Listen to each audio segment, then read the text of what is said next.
As many of you have noticed, the bricks in the courtyard between McCabe and Harcombe are very loose, uneven, and cause lots of trouble. People regularly, as in daily, trip over the loose bricks or the large holes where they are supposed to be. The bricks are so bad that it is almost accepted that tripping on them is a regular occurrence. As long as the people don't do a faceplant, most people don't even bat an eyelash when they see another person trip. It can be kind of awkward if you're just getting to know someone and they trip. You're left in the position where you have to decide whether to laugh it off with them or awkwardly act like you didn't see it. Either way, tripping while walking over the spans of a few hundred feet should be due to clumsiness, not due to the university's inability to keep their maintenance under control. If a student falls and receives a serious injury, the school could possibly face a lawsuit because their facilities are so run down. Clemson University should spend the necessary amount of money to fix the bricks outside of McCabe and Harcombe to create a safer, more attractive courtyard. It is impossible for the students to learn what parts of the courtyard they should be cautious around because every day there is a new brick missing or another one sticking up from where it should be laying flat. The walks are frustrating because there seems to be a new hole every day. This constant change in walking path makes the walk from the residence halls to the dining halls interesting and different every day. The bricks also make the walks frustrating because we never just walk and have a conversation. We have to walk and make sure we don't roll our ankle while walking to get food and trying to have a fluent conversation. There are many reasons that the bricks go missing or why they are in the condition that they are in. Currently, most of the bricks are not bound to the ground beneath them by anything. They are just placed on top to fill in the places where the people have taken them previously. The reason they are missing is that people take the bricks and use them as doorstops or may even take them for a simple memento of the fun times they had tripping in the courtyard. At least quite a few people in McCabe do this.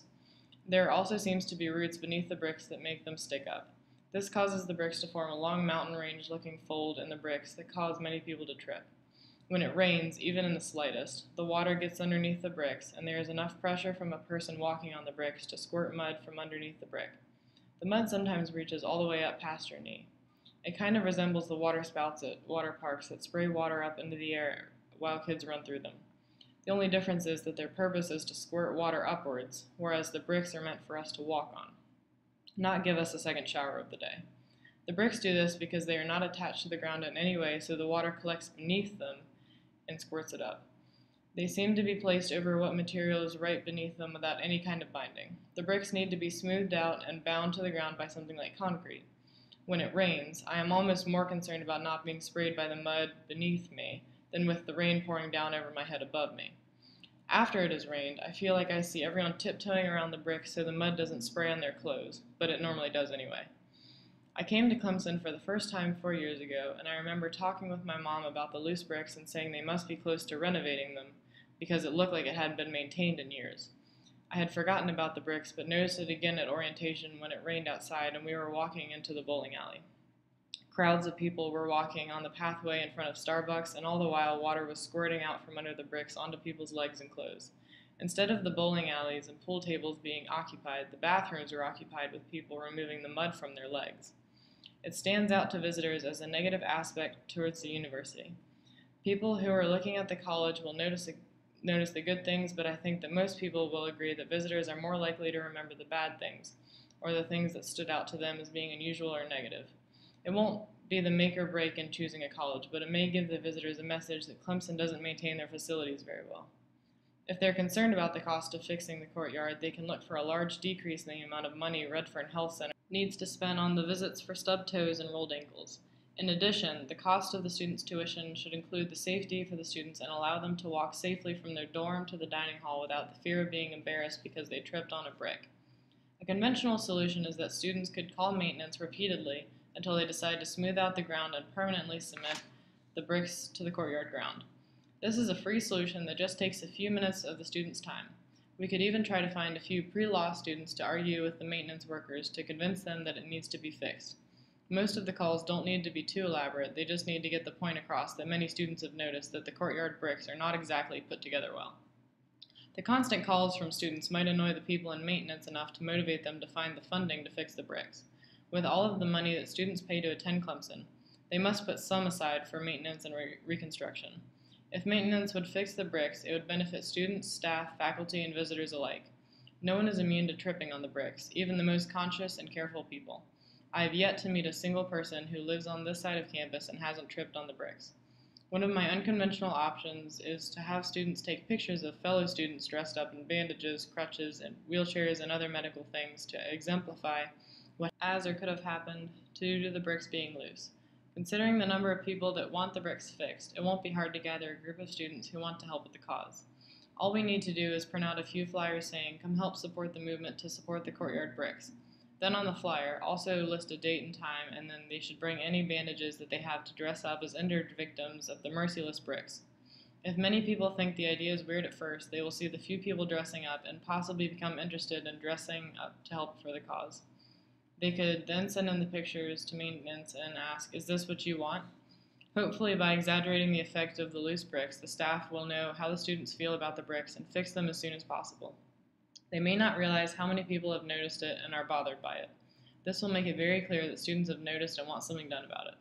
Another unconventional solution is to put construction flags in the places where the bricks are really out of line or where there are holes. Then, with the help of exciting and obvious signs, the students can play hot lava with the flags. I mean, who doesn't want to play a childhood game? Someone from maintenance will probably be called out to the courtyard to remove the flags, and if the students participate in the hot lava game, the maintenance workers will see a bunch of students jumping over the flags in the courtyard. If this scene doesn't bring attention to the bricks, then I don't know what else will. This scene will hopefully bring attention to the bricks by showing maintenance how ridiculous it is that they haven't fixed the bricks after years of them being in this condition. I bet alumni come back to Clemson on game days or to visit and say, "Yep, they still haven't fixed the bricks yet." It almost makes you wonder whether they are keeping them there for tradition. Maybe the project keeps getting pushed down on the list by maintenance because they are thinking, "Everyone else who has gone to Clemson experienced this, so why shouldn't the new people?" I would like to think this is a joke, but you never know.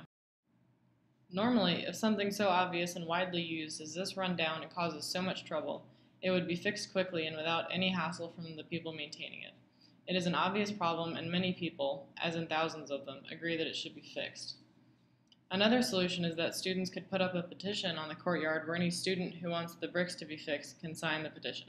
This is a traditional way to show how many people want the change and sometimes can be very effective if the people receiving the signed petitions are willing to listen to the reasons. This will ultimately be sent to maintenance where hopefully it can show them how many students want to see a better solution to how the bricks are laid out. The sheer volume of the number of names will hopefully shock them into realizing how many people are bothered by it and believe the problem with the brick should be fixed. If they realize that so many people who use the courtyard daily want it to be maintained, then they might move restoring it up higher on the list of things that Clemson will maintain and pay for. It doesn't have to be maintained every year, just do a nice job on it and it shouldn't need to be maintained for years to come. Everyone knows that the bricks on the courtyard between McCabe and Harcombe Dining Hall need to be fixed, just no one has taken the initiative to put together a solution to get them fixed. If the problem was brought to maintenance before, they must have waved it off because nothing has been done about it. My solutions get many people involved because I know that the number of people involved in a movement can have a large say in whether or not anything is done about the problem. My solutions are designed to bring maintenance's attention to the courtyard and show them that this is not a problem that will go away on its own. The bricks have been a problem for years and will continue to be a problem until they decide to spend the money and time to fix them. Fixing the bricks would greatly better the image of the university portrays to visitors and would also increase the quality of life that it gives to students who have to walk across the courtyard multiple times daily. After years of neglect, I think that Clemson owes the courtyard a little bit of attention and a few $1,000s of concrete material.